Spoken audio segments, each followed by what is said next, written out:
দেশের হাল ধরতে বসেছেন নতুন সরকার। এরই মধ্যে রাষ্ট্রপতির পদ নিয়ে শুরু হয়েছে আলোচনা। উঠে এসেছে একাধিক ব্যক্তির নামও। এর মধ্যে ডক্টর মোহাম্মদ ইউনূস সহ বিএনপি স্থায়ী কমিটির একাধিক সদস্যের নামও আলোচনা এসেছে। এমন প্রেক্ষাপটে বিভিন্ন মহলে প্রশ্ন উঠেছে, তবে কে হচ্ছেন আগামী রাষ্ট্রপতি?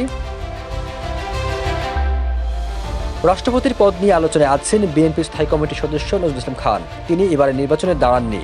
এছাড়া তিনি অতীতেও কোনো মন্ত্রিত্ব পাননি। একমাত্র কুয়েতে রাষ্ট্রদূতের দায়িত্ব পালন করেছেন। তবে তিনি দীর্ঘদিন ধরে বিএনপির রাজনীতির সঙ্গে যুক্ত আছেন। এই ব্যতিক্রমী কর্মজীবন ও অভিজ্ঞতা তাকে রাষ্ট্রপতির পদে বিবেচনা করা হচ্ছে। জিয়া পরিবারের বিশ্বস্ত এই প্রবীণ নেতাকে রাষ্ট্রপতির পদ দিয়ে পুরস্কার হিসেবে সম্মানিত করার আলোচনা চলছে। অপরদিকে নোবেল শান্তি পুরস্কার বিজয়ী ডক্টর মোহাম্মদ ইউনূসকেও রাষ্ট্রপতি পদে রাখা নিয়ে বিএনপিতে ব্যাপক আলোচনা চলছে। গত ৩ নির্বাচনে বিএনপি ক্ষমতায় এলে তিনি রাষ্ট্রপতি হতে পারেন এমন আলোচনাও ছিল। এছাড়া বিএনপির মহাসচিব মির্জা ফখরুল ইসলাম আলমগীর এবং স্থায়ী কমিটির সদস্য ডক্টর আব্দুল মঈন খানের নামও রাষ্ট্রপতি পদে আলোচনায় রয়েছে।